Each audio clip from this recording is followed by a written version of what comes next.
नमस्ते। आप सभी का हमारे YouTube चैनल पर बहुत बहुत स्वागत है। आज मैं आप सभी को होली के भाई दूज पर सुनी जाने वाली व्रत कथा सुनाती हूँ। प्रत्येक वर्ष चैत्र मास की द्वितीय तिथि को होली के भाई दूज का पर्व मनाया जाता है। यह भाई बहन के अटूट प्रेम और अनन्य सौहार्द का प्रतीक है। इस दिन बहन अपने भाइयों को तिलक कर उनके सुखद और निरोगी जीवन की कामना करती है। वहीं भाई अपनी बहन की रक्षा का संकल्प लेता है और उपहार भेंट करता है। धार्मिक ग्रंथों की माने तो भाई दूज वाले दिन यमराज अपनी बहन यमुना के घर जाते हैं। उन्होंने यमुना को वचन दिया था कि भाई दूज के दिन जो भी भाई अपनी बहन के घर जाकर तिलक लगवाकर भोजन ग्रहण करेगा, उसे नरक की यातनाओं से मुक्ति मिलेगी और यम का भय कभी नहीं होगा। मान्यता है कि इस दिन विघ्नहर्ता भगवान गणेश की पूजा अर्चना के बाद यमदेव की पूजा करनी चाहिए तथा व्रत कथा का पाठ करना चाहिए। बिना व्रत कथा का पाठ और आरती किए होली भाई दूज की पूजा संपूर्ण नहीं मानी जाती। तो आज मैं आपको इस वीडियो में होली भाई दूज की कथा सुनाऊंगी।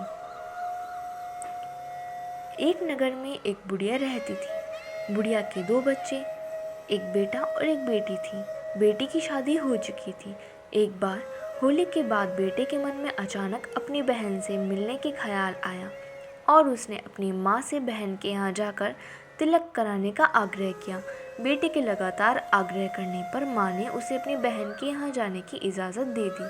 घर से निकलने के बाद रास्ते में एक नदी मिली। नदी ने कहा, मैं तेरा काल हूँ और इसमें पैर रखते ही तुम डूब जाओगे।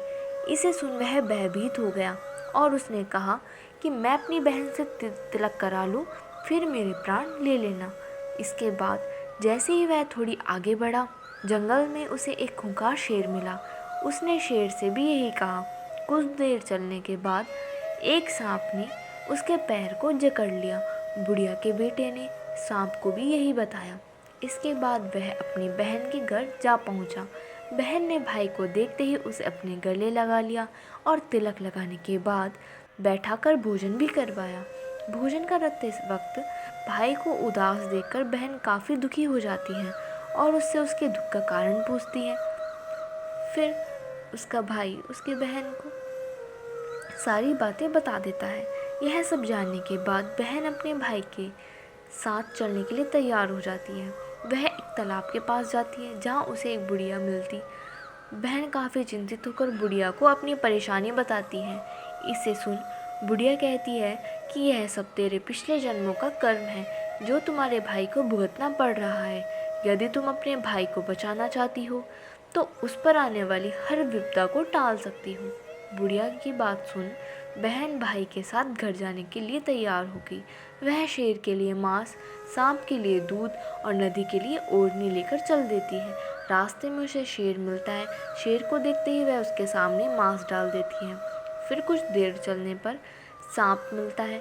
उसे देखकर फुफार रहा होता है। वह उसके सामने दूध रख देती है, जिसे सांप वहाँ से दूध पीकर चला जाता है। वहीं लड़के को देख नदी की लहरें तेज उठती हैं। वह उसे ओढ़नी दे देती है। इस प्रकार बहन अपने भाई के ऊपर आने वाली हर विपदा को टाल देती है। इस दिन से प्रत्येक वर्ष चैत्र मास की द्वितीय तिथि यानी होली के अगले दिन भाई दूज का पर्व मनाया जाता है। धन्यवाद। इस वीडियो में बस इतना ही। तो प्लीज़ हमारी वीडियोस को लाइक कीजिए, शेयर कीजिए और हमारे चैनल को सब्सक्राइब कर लीजिए।